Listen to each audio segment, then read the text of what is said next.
Welcome back to Young Heretics. This is the podcast where we tackle the really tough questions. And so today we're answering the one everybody's been wanting to know about, and that is, why did I have to miss the Super Bowl?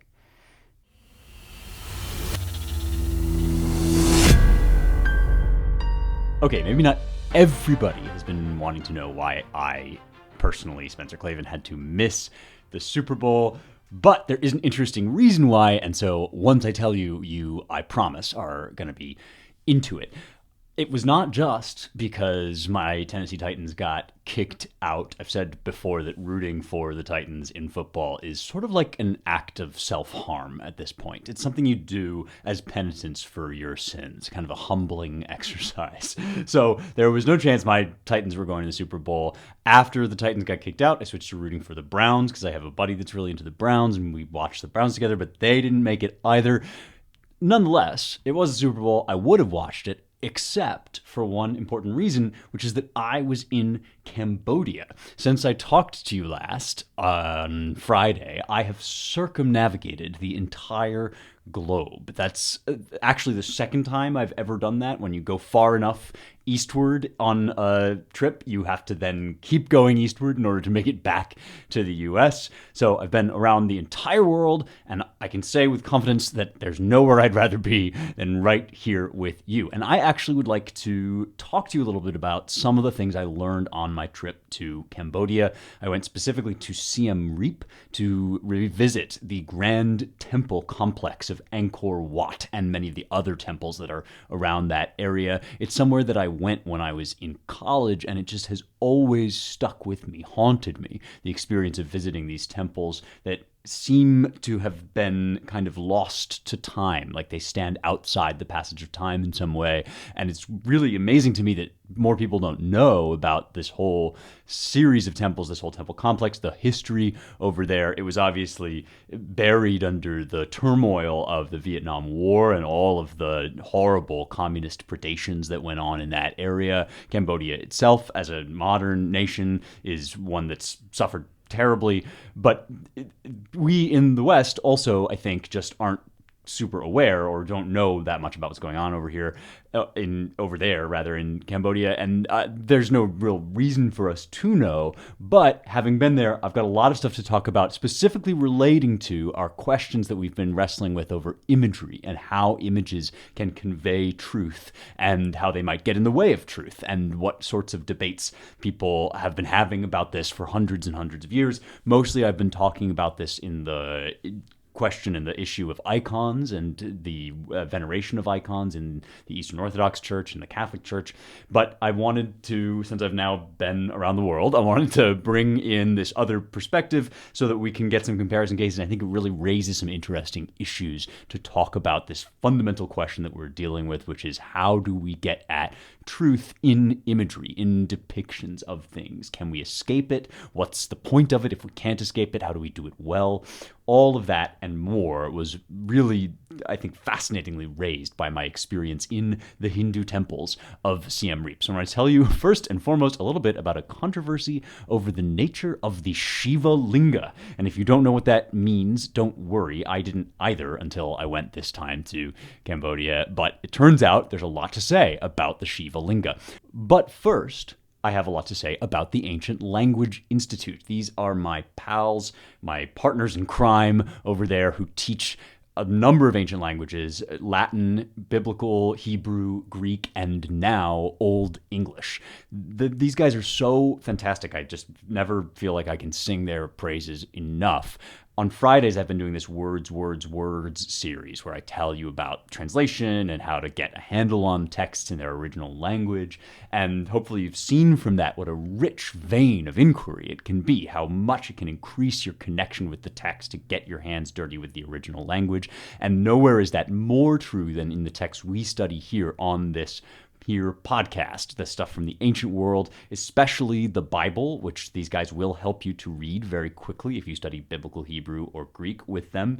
But there's a range of other texts, like the authors of the Augustan era, for example, or the great Roman historians that you can get to know. You can get reading Old English literature, all of that and more through their method, which is highly, highly intuitive and direct. You're not going to be having to memorize a bunch of big lists of grammar paradigms and stuff before you get reading. They get you reading really quickly. They have a summer term for which registration is now open that is going to close on April 13th. So you got to sign up before April 13th at ancientlanguage.com/youngheretics. One more time, the URL is ancientlanguage.com/youngheretics. Slots do fill up real quick. They have a place for you no matter where you're starting. If you know some of these languages already, or if you've never studied any language other than English before, no matter where you're at, they can meet you there. ancientlanguage.com/youngheretics. And only on this podcast, only if you are listening to my voice right now, can you get an extra discount by entering my name, SPENCER. This isn't written down anywhere.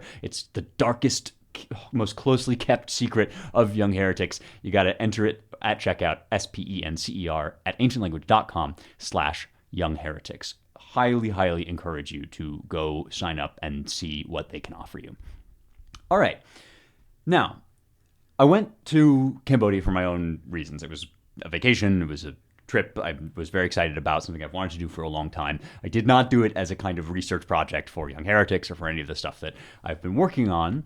But one of the wonderful things about the work that I do is everywhere and at all times and places, there is something of note and interest that can be drawn out of my experience, because the great texts of the West deal fundamentally and in the last analysis with what it means to be human, how we can sort out our place in the universe. And even though those texts and that wisdom comes to us through a particular tradition, the Western canon, it's not as if the things that those texts deal with have never been experienced anywhere else in the world. And so actually one thing that people do ask me a lot is, what can we learn from the East? You're always talking about the West, and that's really great, but it doesn't exclude necessarily learning from the East. And I think that's generally true. I believe firmly in the traditions of the West as one of the glories of the world. And more importantly, for our purposes, this is the tradition that I am steeped in and was raised in. And that all of us, if you're listening to my voice right now, there's no chance that you weren't formed by that tradition. The traditions of Athens and Jerusalem and their cultural inheritors. That is the environment in which you grew up, the air that you breathed. And there is absolutely nothing wrong or chauvinist or racist or whatever with saying that you came from that tradition. It's a good and virtuous and beautiful tradition with much wisdom to be gained. And that's always going to be your home turf. That's always going to be your native language in some sense. So digging into that, there's nothing to be ashamed of, and it's not inherently exclusive or exclusionary or hateful or whatever to simply say, I am a product of the West, a citizen or a denizen, let's say, of the West, since you're a citizen of your nation, but you are a denizen or a creature, a creation of the West. And that doesn't mean that there's nothing else of worth anywhere else in the world. It just means that that's going to always be your mother tongue, your native language.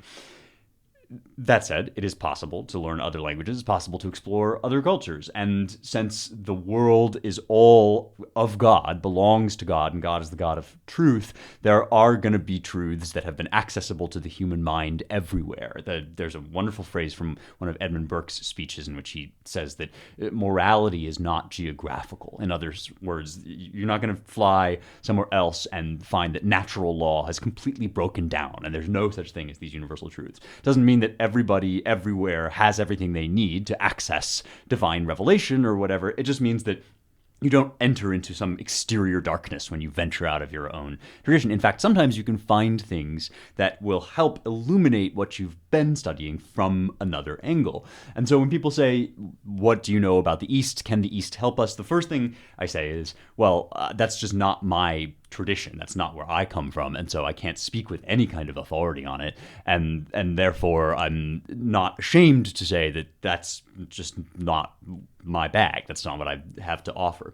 But the other thing to note is that I'm not totally sure there is such a thing as the East, in the same way that there is a the West. Western civilization, Western culture is this capital W word that I use all the time on the show. And one of the things I always stress is it's not actually a geographical direction or location on the map. I'm not just talking about the culture of every country to the west of a certain, coordinate on the globe. But that's not what we mean by the West. That would be small W West, right, in this particular direction. But capital W West, I've already said, it's Athens and Jerusalem. It's this tradition that emerges from these two great centers of intellectual and spiritual life that produce all of this wonderful literature and art, and then meet, in some sense, not only through the commerce between Athens and Jerusalem themselves, but also through Rome, and finally through the Christianization of Rome and the Roman Empire, which acts almost as this delivery system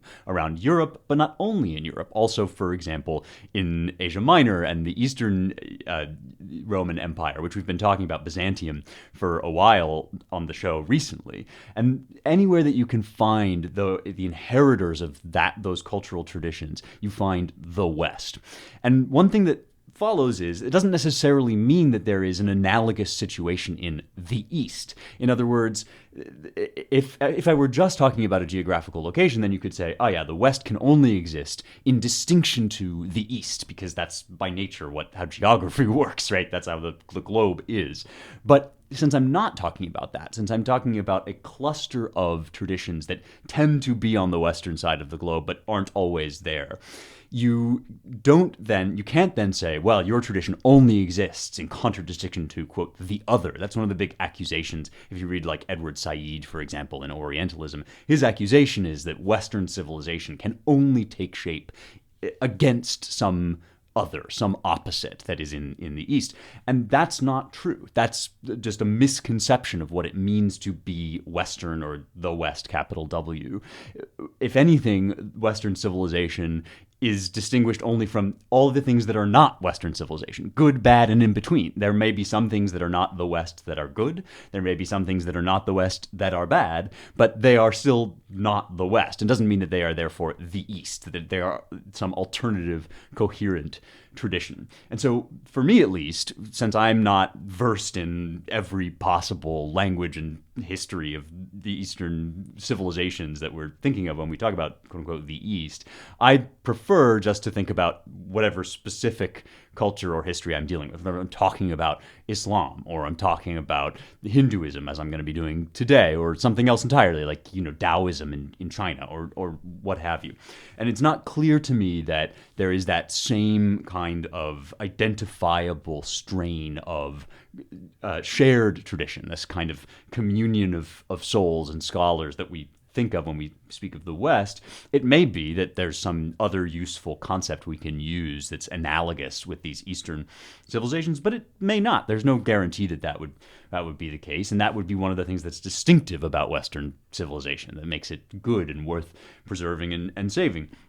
However, what I experienced when I went to Cambodia was mostly Hindu temples, and Cambodia itself now is Buddhist. I don't have a lot to say about Buddhism right now, because what I was looking at were these temples from around the turn of the 10th century AD, and there were a range of different ones that I'm going to be talking about today. The biggest one there, which is Angkor Wat, is one of these kind of wonders, unknown, unspoken wonders of the world, built in the 12th century under King Suryavarman II of the Khmer Empire. And that is in itself something maybe you're not familiar with, but you think of the region that is sort of now Cambodia, near Vietnam and Laos, and what would become under French imperial rule, it would become French Indochina.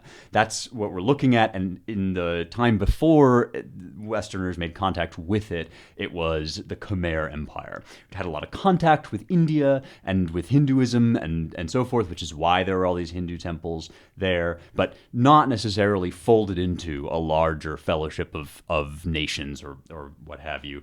there is a lot of use of Sanskrit, which is a language that binds together a lot of those cultures, and which has fascinated many Western scholars as well, including, for example, the Brits of the East India Company were very interested in it, but so was T.S. Eliot. So were a lot of the kind of German scholars of the 19th century, and so there's always been a real deep interest in Sanskrit as part of the kind of shared heritage of the world, Sanskrit literature, and the ideas and the religions that it has underwritten. Here you are looking, when you're looking at Angkor Wat, where I was, you are kind of looking at a cultural flowering, sort of akin to Athens in the 5th century BC. I mean, lots of differences, of course, but when you talk about Suryavarman II and you talk about the erection of this amazing temple, which is basically a city. That's what Angkor Wat means, literally. And it means like the temple city. It's a whole complex. And Angkor Thom is nearby, is sort of similar, just a bunch of different cities, or temples rather, with these incredibly intricate carvings, relief carvings and sculptures in the stone that reflect the history of the place and that were maintained by, in some cases, a cast of thousands. I mean, you have inscriptions detailing the hundreds of thousands of people across all these different temples that were involved in the worship there and in the building of it and in the service of the king and so on and so forth. And so that's what you're looking at, and you're looking at mostly Hindu temples, mostly dedicated to the god Shiva, whom I'm going to get into, although in Angkor Wat itself, you have Vishnu, who kind of predominates. And then later on, you get these Buddhist additions and so on and so forth. But for our purposes, the purpose of talking about imagery and how to depict God, I want to talk specifically about Shiva and the Hindu gods. Now, usually when I enter into fearsome Christian controversies, I always say, don't at me. And what I mean by that is, you might have disagreements with me and we can talk about them, but sometimes people get very, very incensed because I say something that they think is the wrong way to do Christianity. And the reason I say don't at me is because I don't want you to think that I'm here telling you how to do Christianity. That's not my brief. And in fact, the podcast that you're listening to right now is not even a podcast about how to do Christianity. It's about Western civilization, of which Christianity is a major axis and dimension. But Christianity is bigger, actually, than the West. It goes beyond it. There are, of course, African Christians and Middle Eastern Christians and so on and so forth, who I would not call Westerners, but I would call Christians. And likewise, similarly, as a scholar of Western civilization, I am not necessarily an authority on Christianity. So that's what I mean when I say, don't at me. I have lots of things to say about this history that might be useful to you as you contemplate not just Christianity, but how to live your own life in any context. But nothing that I have to say is about how you should do Christianity or whether your priest is right or wrong or your church does things right or wrong specifically. That's what I say when I talk about Christianity. Now I have to think of some even more, like, don't at me squared or something, like extra don't at me when I'm talking about Hinduism, because I make no claim, have never made any claim to any sort of expertise about Hinduism, Sanskrit literature, the Vedas, what have you. None of that is part of my graduate degree. None of it is why I set out to write this podcast. And it's not why I'm doing this episode right now. I'm not here even at this moment so that you can know the perfect way to do Hinduism or the right truth about Hinduism or whether Hinduism is true or false or good or bad. I have no authority to speak on that except to say I'm a Christian. I believe Christianity is true. And my interest in Hinduism has everything to do with what truths I think the world at large is always coming up against. In other words, if you venture outside the revealed truth of Christianity, one thing that you can discover is common threads of philosophical reality or issues and problems that are always emerging in different forms in different times and places, no matter where you go. And so that's why I'm talking about Hinduism now. It's not because, if you think that if you're a Hindu and you're listening to this and you think that like I've gotten it totally wrong because that's one interpretation, but your interpretation is better, that may well be. I'm not here to pronounce absolutely with authority about Hinduism. I'm here to raise some interesting issues that I learned about on my trip that are that emerge in Hinduism and struck me as interesting because they show certain ideas that always come up, no matter where you are or what country you're from, when you start to think about God and ultimate reality and how to experience and perceive the truth.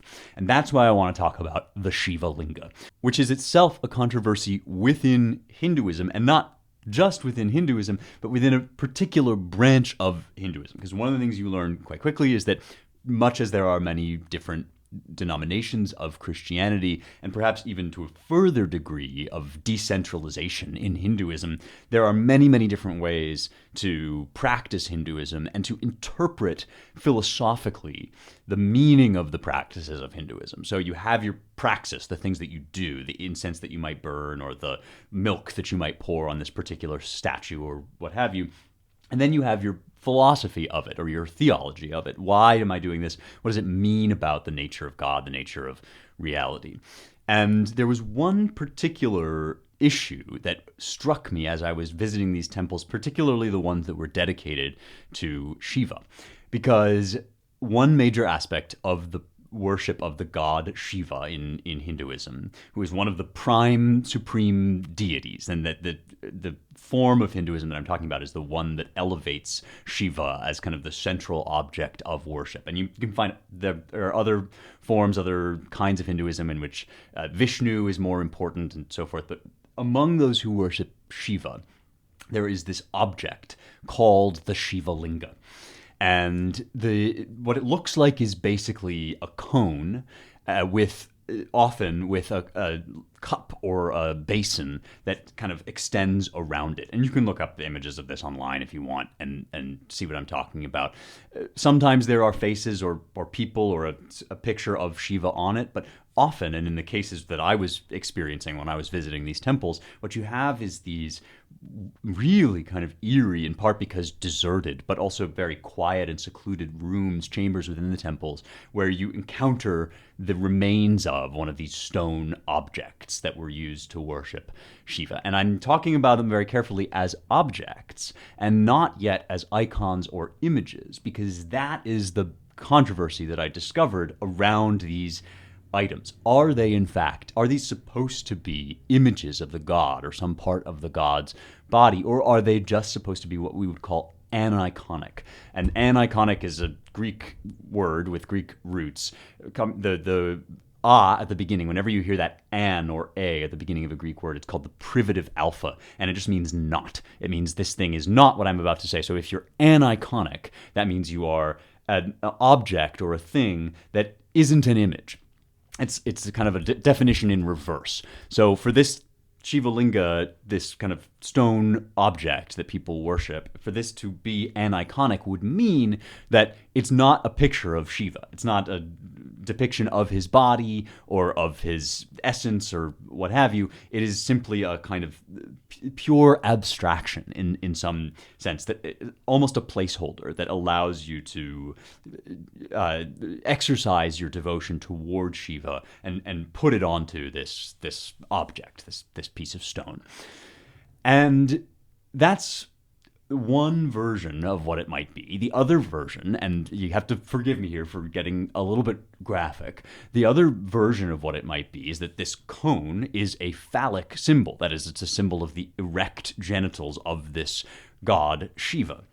And Shiva himself is one of the gods in Hinduism who's associated with the creation of life and with the creation of the world.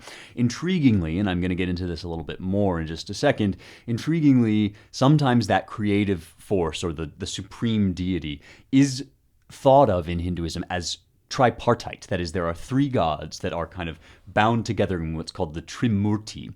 And the Trimurti, in turn, is kind of like a trinity. It's not...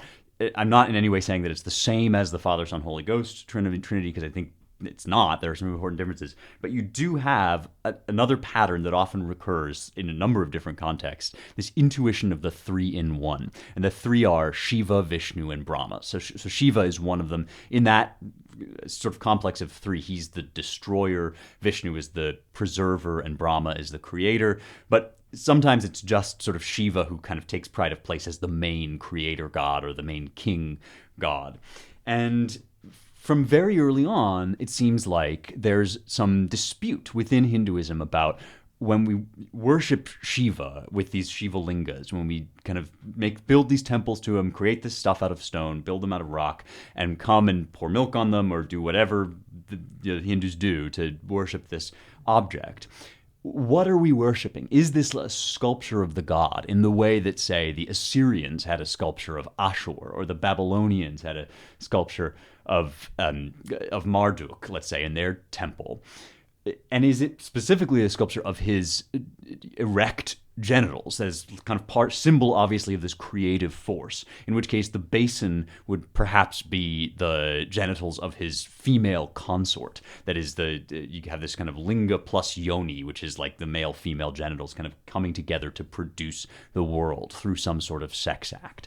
And that's a version of the story that is supported by a range of different texts and sources. So one thing that happens in this set of issues is there are all these poems. There's not necessarily like a canonized scripture in the way that the Bible is, but there are these various different poems and works of literature, one of which is very important for the temples of Cambodia, is the Mahabharata.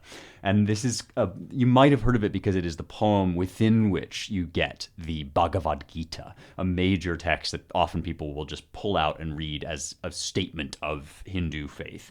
And in the Mahabharata, you get a bunch of different myths, a bunch of different stories and legends, one of which is that Brahma and Shiva are involved in this conflict over creating the world. And so this kind of Hinduism, this version of it, looks a lot more like what Christians would call paganism. That is, it looks a lot like a set of myths and legends designed to kind of personify the natural world and attribute to the forces of that world a supreme power over it, which would be something that Christians would flatly and outright reject, right? Just to be plain about it. This is not something that Christians would believe, that there are these kind of legends that tell you what's going on and these particular entities in the natural world.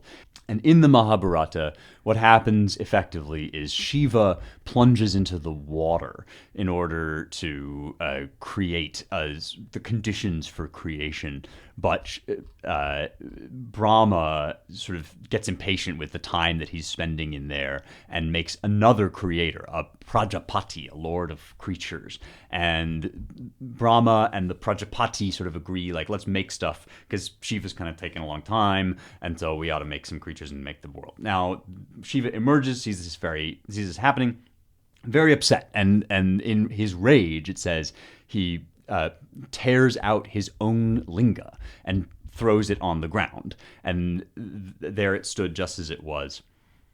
Brahma said to him, hoping to conciliate with words, what did you accomplish by staying so long in the water? So this is this fight that they're having, and in his rage, Shiva throws, it looks very much like his own erect genitals onto the ground. And this is like now what we're going to worship in the form of a sexual symbol. So that version of things is obviously kind of it's frankly pagan. I mean, not in the sense that they would have called it pagan, but that it shares the features of like Greek myth. And I would think particularly of the myth of Uranus and Gaia, the castration legend in which the phallus of the creator god has to be cut off. That's like one version of the whole story. But, and this is where things get kind of complicated and to me really interesting, there is a whole strain of interpretation here among Hindus that says, no, that's not what the linga is supposed to be at all. And actually, linga in the original tongue just means sign. It just means symbol or image, or perhaps not even image so much as indicator, in the same way that smoke might be a linga of fire. So if you see smoke, you think that's a linga, and that linga teaches me that there is fire. So it's not even necessarily an image or a depiction so much as a kind of outpouring or an avatar or an emergence. And you can maybe see where this is going, that the linga is not supposed to be a phallic symbol at all. That is a later kind of Freudian interpretation, you might say. But what it was originally supposed to be was actually just a stand-in or one of the avatars of this ultimate creator force that is embodied in these three different gods and is much more abstract and depersonalized. And this strand of things would basically say there's actually no depiction, there's no image that can capture all of what Shiva is. And that is why we take this linga, this sign itself, as a stand-in for everything that Shiva is to us. And during the era of Muslim conquest, when Islam starts to be the dominant power in, let's say, India and in the regions where Hinduism is practiced, you have kind of rebel Hindus who say, we don't worship these kind of pagan gods at all, and they define themselves in against the Muslim kind of caricature of Hinduism, and they will wear, for example, a linga around their neck, and they will say, no, we are not these pagans that you say we are. We actually believe that the body is the temple of God, and that we wish simply to be united upon death to Shiva, who is the ultimate cosmic force. And it's the Muslims then who say, well, that's just a phallic symbol, essentially. And so you get this fight between the Muslims and the Hindus, where the Muslims are caricaturing the worship of the linga as just a phallic symbol. But the Hindus are saying, no, you've misunderstood us entirely. That's a crude misrepresentation of what actually is a very sophisticated philosophical mechanism for representing that which cannot be represented, for standing in for that which is on high. And that version of Hinduism, if you accepted that version of Hinduism, you might apply it also to all of these myths and legends that we have in texts like the Mahabharata that represent the gods in these various different ways. These are the most famous, kind of Hindu images that we get in the West. We typically will see this god with many arms, and this kind of art is all over the temples. You have the reliefs that are depicting the myths and the many, many different devas and demons and so forth.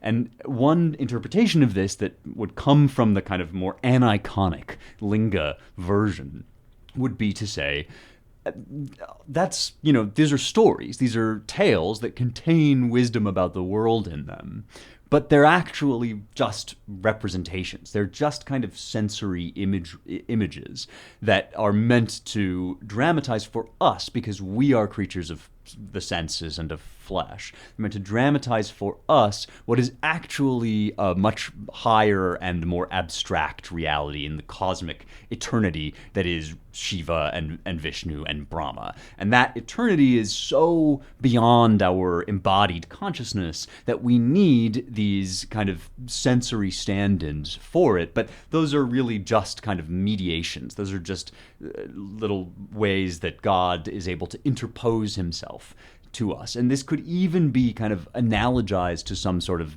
monotheism. It's like God is this one thing, but he is expressed in all these different ways, and he has all these different avatars and manifestations, which is an idea, I've talked about this before, many polytheistic societies and polytheistic traditions eventually start to give rise to this idea. You can find it in the Assyrian texts, where Assyrian scribes will be suggesting that maybe the various different gods are just versions or names of one god. The Stoics said this about the Greek gods. They speculated that maybe the different Greek gods were just different names for Zeus, and the only one real god was Zeus. You also get in Egypt, at certain points in the history of ancient Egypt, a kind of monotheism of sun worship. And so there is always, and in polytheism, this kind of strain of thought that starts to emerge that says, no, it must be the case that the true cosmic king is one, and that these other myths, be they Greek myths or Hindu myths or whatever, are just sort of images, depictions, stories, representations of how that one God has manifested himself to human consciousness throughout time. And so you see now why this started to fascinate me and why I kind of nerded out about it, because on the one hand you have this tradition that is totally not one I would subscribe to or believe in, and is very foreign and alien in its sources, has nothing to do with my history and upbringing. But on the other hand, as this tradition develops and as people start to discuss and argue and write scholarship about it, a set of issues emerges that is basically the same, that we're all basically coming up against the same kind of portion of issues or questions, which is, we have all these ways that God has been represented, that we've represented God, and now we have to ask ourselves, is this really God, or is this just a kind of stand-in for him, or a depiction of something that can't ultimately be contained in any one image or depiction? And importantly, which one comes first? Because if the image comes first and then the abstraction comes later, then the abstraction might just be thought of as a sort of rationalization after the fact, that you've been telling all these myths and legends, you've been erecting all of these phallic symbols, you've been worshiping basically a stone statue, and then when your rational faculties come online and it becomes apparent that this is absurd and that it has all sorts of philosophical problems, then you start to rationalize it away into these larger abstract ideas about God and about the nature of deity, that actually this was only ever a metaphor, and we always understood it to be just a kind of stand-in. So that would be one story that you might tell, and I would say that is actually the canonical story now that most people tell under the influence of psychoanalysis. So the next thing I wanted to do is just talk about that version of the story, which says the image, the fleshly image and the physical stuff came first. The first thing that happened was you had this body, and there was obviously this, physical connection between sexual intercourse and creation. And so you erected all these statues to it, you told all these magical fairy stories about it, and then out of that you derived this abstract rationalization that points toward some spiritual realm where these things are more purely true, but that's mostly just kind of made up after the fact.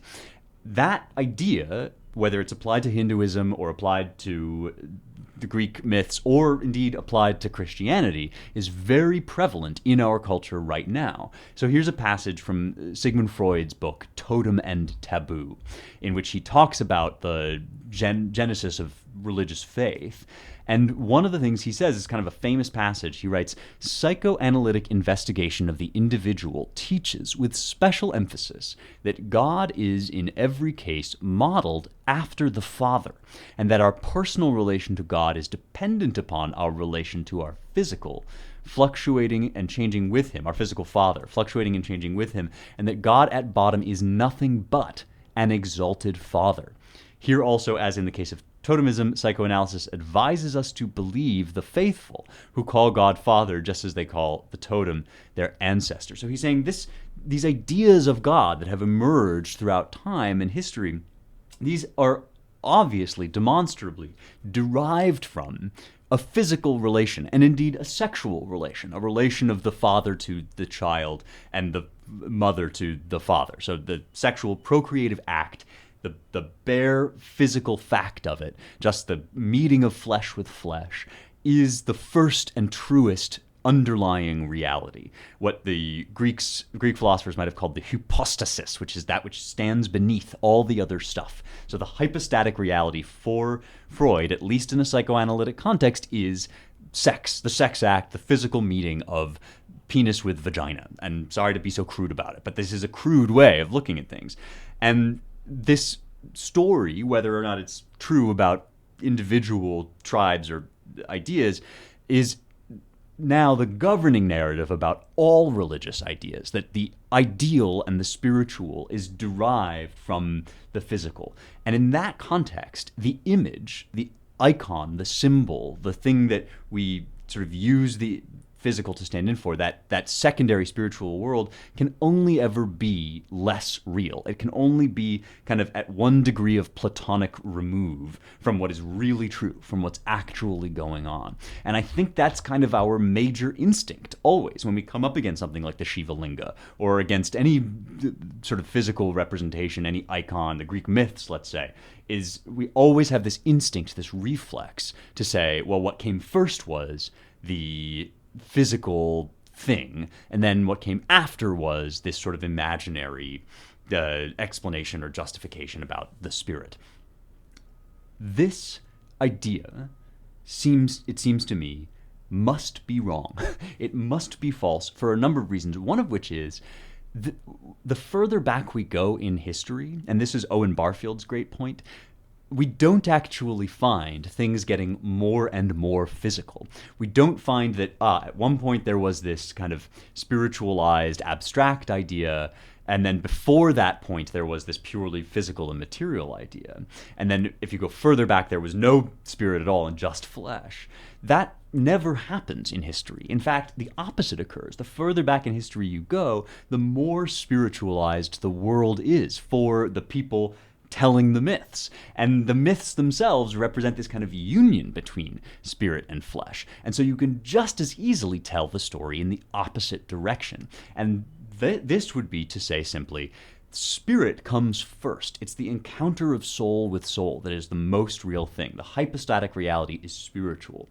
And out of that emerges, first of all, creation. It's God's spirit brooding and speaking that causes the physical world to exist at all. And so spirit is always prior to matter. The spiritual abstract meaning of the thing is actually the underlying reality. And then creation is the act of giving flesh to that spirit, which then follows on again and again within the human world, because humans are made in the image of God, and so our souls make contact, mediated through the flesh, of course, yes, but they make contact with spiritual realities, with good and evil, with desire, with love. And those realities then get expressed in or embodied in the symbols that we create, which gesture toward this primary spiritual reality. And that is the flip side, the flip of the Freudian narrative. And in defense of this, I would say that it's actually impossible to derive a spiritual idea from mere matter. There is no such thing as a lump of stuff that has that has ideas, that comes up with thoughts. By definition, it's the mind, the spirit, that interprets, that sees spiritual realities embedded in the flesh. And so in order for that flesh to be embedded with spiritual reality in the first place, there has to be spirit first. There has to be mind first. And then out of that mind come representations, come physical embodiments. And this is, in some sense, closer to, I can't speak with any authority to which is a truer interpretation of Hinduism, what's right about Hinduism, what's wrong about Hinduism. As I've said, I don't know about that. But the idea that spirit comes first and then flesh comes is the fundamental insight of Jewish and then Christian theology over and against the other theologies with which the Bible makes contact. The whole point of insisting against idol worship is to insist that the spirit comes first. And that's why the book of Genesis is revisionist history, is rebel literature. Because to start with God, who speaks and then brings all matter into being, is the opposite of starting with a kind of union between Apsu and Tiamat, or some Uranus and Gaia, or some union of these two natural forces that are already, in some sense, physically in contact. The point of thou shalt make no graven images, the point of the name of God which cannot be spoken, the point of the Holy of Holies in Jewish theology is to say, even though we can't make any unmediated contact with God who is pure spirit, God himself, first and foremost, is mind, is soul. And out of his mind comes matter. He is prior to the material world that we live in and experience and feel. And so that fundamental question, which is the question that all religions must answer, whether you're from the East or the West or whatever, wherever you're from, whatever your history, eventually you're going to come up against this question. Does mind come first or does matter come first? And that is the question that is raised, at least, if not directly asked, by all representations, physical representations of God. And the Jewish answer to it, which portrays itself at least as distinctive against the other religions with which it had contact, was that it's the spirit that comes first, the symbolized that comes first, and then the symbol, which is an embodiment of it. And the Christian addition to this would be that because God has taken on flesh, we are always in that symbol and symbolized relationship. And that's kind of getting on into the Christian stuff, but we've dealt with the Christian stuff at some length, and so I wanted now to get kind of more primal than that and deal with this first primary question, which is actually answered by the first word of the book of Genesis. In the beginning, or the first words of the book of Genesis, in the beginning, God said, "Let there be light," right? This statement against the religions of the Babylonians and the Assyrians and eventually the Greeks and so forth. And I just wanted to read to you this passage from Maimonides from right around, interestingly, the time when Angkor Wat was being constructed. So it's possible that this set of issues was coming up around the world at this time, although I wouldn't want to make any grand claims about that. But Maimonides, the great Jewish theologian of the medieval era, writes his Guide for the Perplexed at the end of the 12th century, between 1185 and 1190. And in part 3, chapter 9, he has this statement. Now there's no doubt some Platonist ideas mixed in here too, but that's a story for another day. I just wanted to point out what Maimonides has to say about this subject. He says, "The corporeal element in man is a large screen and partition that prevents him from perfectly perceiving abstract ideals. This would be the case even if the corporeal element were as pure and superior as the substance of the spheres. How much more must this be the case with our dark and opaque body? However great the exertion of our mind may be to comprehend the divine being or any of the ideals, we find a screen and partition between him and ourselves.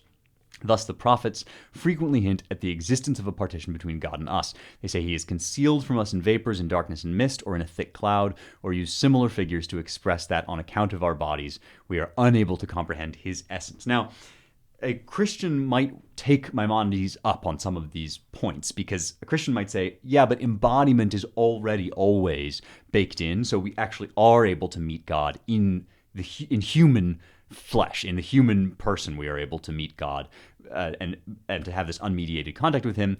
But also in Christian scripture, you have this idea, no one has ever seen God, eye has not seen, ear has not heard what God has ready, that there is an aspect of the Godhead, namely God the Father, which doesn't answer to any physical form and has been expressed perfectly in the human form of Jesus Christ. But what Maimonides is saying here, of course, being Jewish and not having the incarnational theology of Jesus, he's talking about what for us is God the Father. And he's saying the reason that there is this Holy of Holies and this name that cannot be named and this, the aniconic nature of Jewish worship is to emphasize this fact that all our graven images, all our representations of him are going to be in some sense inaccurate. And so this would be closest, perhaps, to the purely spiritualized interpretation of the Shiva Linga, which would say it's the linga that kind of stands in for all that Shiva is, and then the other avatars and embodiments and manifestations, these are only kind of crude images of when this Godhead makes contact with our senses. The Jewish idea would perhaps be even stronger than that, to say that God's representations to our senses are always representations of his actions, the things he does in the world, and he himself cannot be gazed upon by any eye. He's too blindingly real, too full of existence, too full of life to be perfectly encapsulated in any beast of the air or fish of the sea or what have you. And instead, we have to separate him off. He is kadosh, wholly separated from all of those other ways of thinking and speaking and talking. That is what I learned on my trip to Cambodia and why I missed the Super Bowl. And I want to leave you, and maybe we will pick this up next time, with another secondary question that follows on from this. Because one thing that struck me as I was going into this stuff about the Shiva Linga and the manifestations of the Hindu gods, and then comparing it and contrasting it with the Jewish thought about the graven images, is that basically everyone everywhere comes up against this fact, this feeling that our sensory experience is not the last word of the story. And it can't actually be, because even our sensory experiences aren't just sensory experiences. There's always spirit first. And so there is, in some sense, a way in which the divine, the absolute truth, what is really true and real, can't be embodied or depicted in any sensory way, that no sensory depiction is going to fully encapsulate or encounter the nature of the Godhead and the divine. And this is, again, that part you find everywhere. It's not just Hinduism where this issue comes up. You have, for example, the Tao that can be spoken. The way that can be spoken is not the way. This is the opening line of the Tao Te Ching, which is a Chinese text. And there, again, you have this sense that if you can put it in words, if you can embody it or encapsulate it in a perfect little package, then it must not be God, because God encapsulates all the words and then beyond and more in infinity. It must not be the ultimate truth. And so everybody has this sense that the words, the representation, the icons, the image, the flesh, all of these things that we use as media for God are not themselves God, do not exhaust God. The question then becomes, is it impossible for us to embody or depict God perfectly because God has less substance than us or more substance than us? In other words, if you can imagine penetrating beyond Maimonides' veil, beyond the screen of the body, beyond the boundaries of our fleshly selves, if you could imagine getting there, would you arrive at total and utter emptiness? Or would you arrive at so much more of existence that it would make our physical life look like a pale shadow?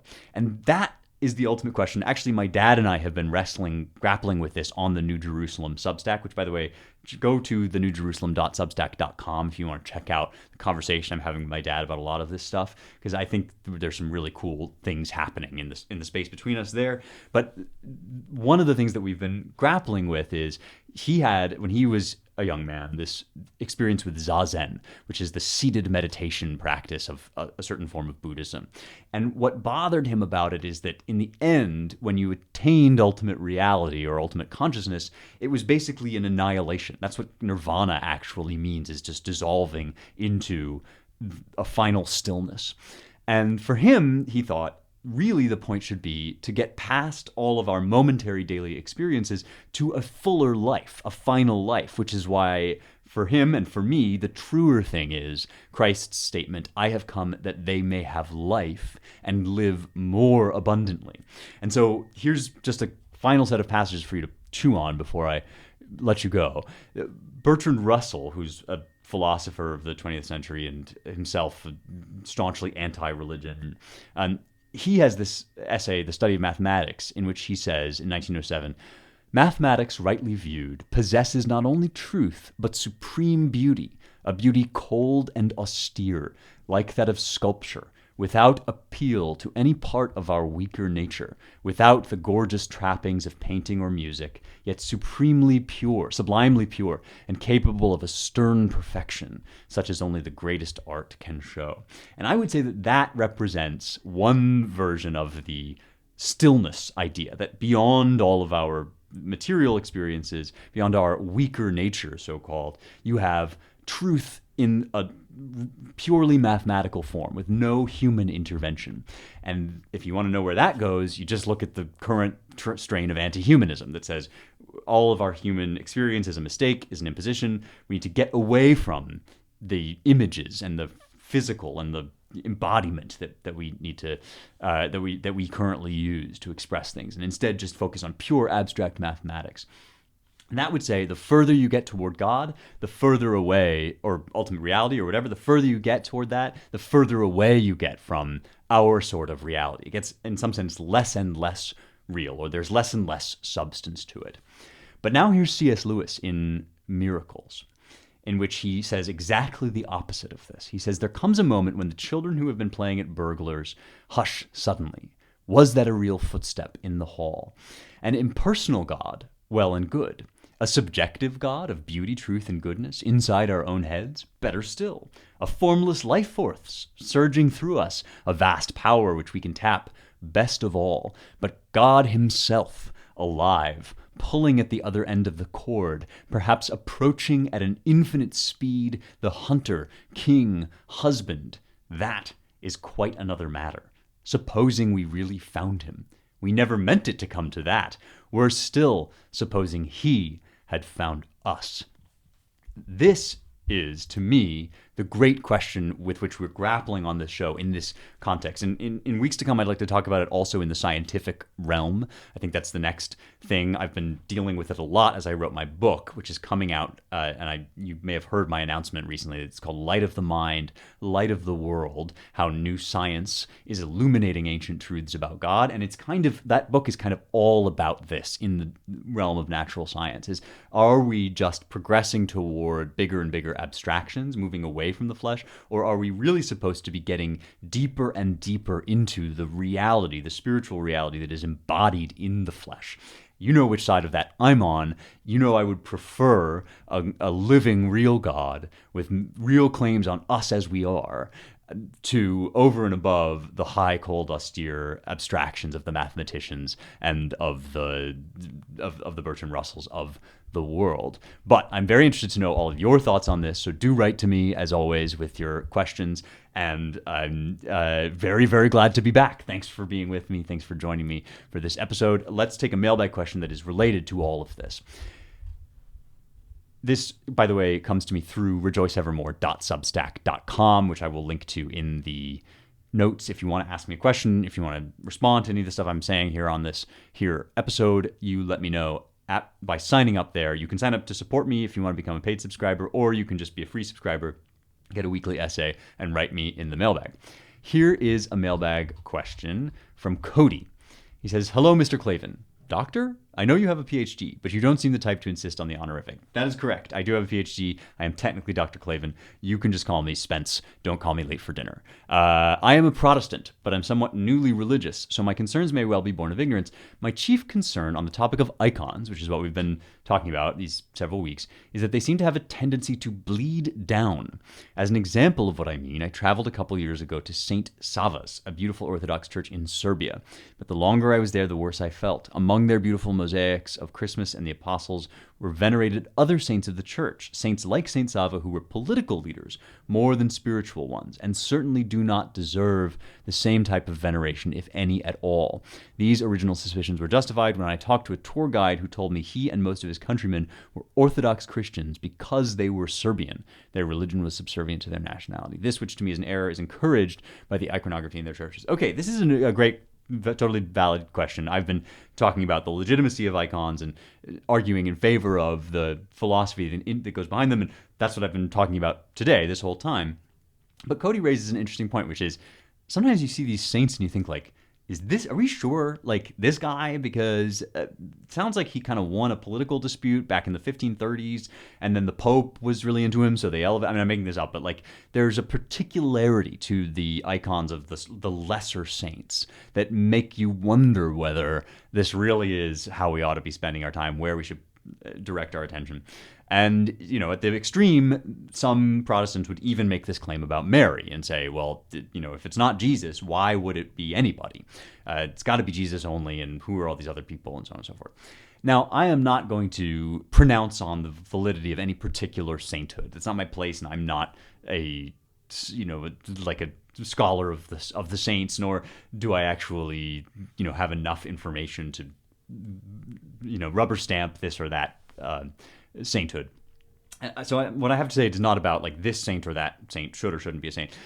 It does strike me as possible that there are canonical saints that are really more political appointments, and I am in no way beholden to, and I don't think a lot of Protestants are beholden to, venerating everybody that the Catholic Church decrees a saint or the Orthodox Church decrees a saint. I think it's totally feasible to me, and in fact likely, that some people that are canonized in these official religious hierarchies are actually not, fit or worthy objects of our time and attention. But that does not mean that the opposite isn't also possible. It also strikes me as totally possible that some guy you've never heard of because you're not a Serbian is actually a key conduit for Serbs into the faith. And I know that, an inherited faith is a very alien concept to us as Americans. If you are an American, you think, you don't want to just get something because your fathers did it. You want to get it because it's true. That's kind of baked into our revolutionary spirit, that we even if we accept the things that are passed down to us through tradition, we also sift through those things and make improvements on them and try to jettison the parts that weren't ever actually really good or have outlived their usefulness. That is part of the American ethos, the American spirit. And others, such as Europeans, have a different mentality, that it is totally possible that, who are you? You're just some schmuck. Who are you to jettison tradition? You should receive gratefully that which comes down to you from your forebears and your ancestors. And I think that there has to be some negotiation between these two attitudes, because if everybody only ever just took exactly what is handed down, there would never be innovation and growth, and there has to be, because the world changes and God is always alive, and so we are always developing and all of that. But you can't. You ought to be really careful. You ought to observe Chesterton's fence, ask why this or that tradition is there. And so I'm not totally against people saying, well, this is my local saint and my local tradition, and you may not know or care about him, but for me, he's an important conduit. And in the same way, I'm not against people saying, I'm a Christian because it's my national religion. And the reason for that is, if you stopped there, that would be bad, right? If you took no ownership over that, there would be a problem, because it wouldn't actually be a faith so much as a bumper sticker or a hoodie that you're wearing, like a team slogan or motto. But every one of us, all of us, have to get to God somehow. We start out in the world, we're born, we're naked, we have nothing except what is handed down to us through our parents, through our locale, through our church, through the people and mentors in our lives. And that always, this is part of the point of images and icons, that always comes in a particular time and place. And so, for example, when I say I am a student of Western civilization, part of that is because, do I think that the grandest ideas of the West are limited only to a certain kind of country? No, I've just been talking about all the ways in which some ideas are universal and some things are, eternal and they exist everywhere. But no person is universal. No individual human can just commune in some abstract way with disembodied truths. We always get truths handed down in a particular form, with a particular flavor, with local color, with a human face attached to it. We're not brains in jars. We're human beings, and we're meant to be that way because we're embodied souls. And so it may be that a particular saint is miscanonized, or that this is the wrong thing to attend to. But I don't think we should reject any saint or local custom or local tradition just because it's highly specific. That might actually be the point. There might actually be a particular route for the Russians, or for people in Poughkeepsie, or folks like you, to God, that is not the same route as every other person. Ultimately, Jesus is the way for everybody.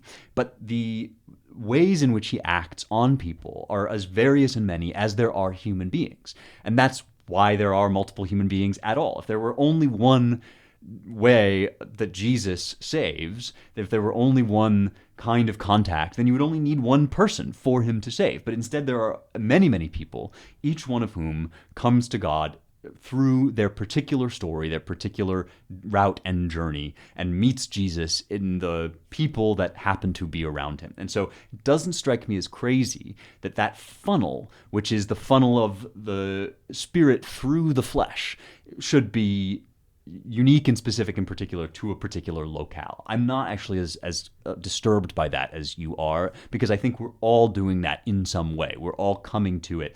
Maybe you're a mathematician and you met God first in the purity of mathematics, and then you gradually realized that was the same God described in the Bible. Maybe you heard from a friend about the changes that had been made in his personal life. Maybe you hit rock bottom when you were down and out on the drunk, and it was God's action that saved you there. I mean, there are a million different ways that people meet and encounter Jesus, and they're always specific to the circumstances and to the people. And that's why you need images to begin with, because if God is beyond every image, beyond every time and place, he still has to come to us in a time and in a place, and ultimately in a body.